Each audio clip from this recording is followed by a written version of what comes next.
నేను కొలుసు పార్థసారథి అనే నేను శాసనం ద్వారా నిర్మితమైన భారత రాజ్యాంగం పట్ల నిజమైన విశ్వాసం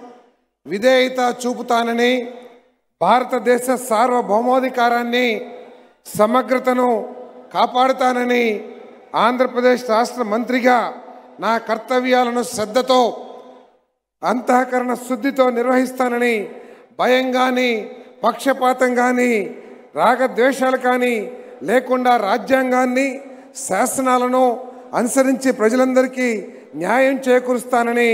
దైవ సాక్షిగా ప్రమాణం చేస్తున్నాను. నేను కొలుసు పార్థసారథి అనే నేను ఆంధ్రప్రదేశ్ రాష్ట్ర మంత్రిగా నా పరిశీలనకు వచ్చిన లేదా నాకు తెలియవచ్చిన ఏ విషయాన్ని నా కర్తవ్యాలను సక్రమంగా నిర్వహించేందుకు అవసరమైన మేరకు తప్ప ప్రత్యక్షంగా కానీ పరోక్షంగా కానీ ఏ వ్యక్తికి లేదా వ్యక్తులకు తెలియపరచనని లేదా వెల్లడించనని దైవ సాక్షిగా ప్రమాణం చేస్తున్నాను.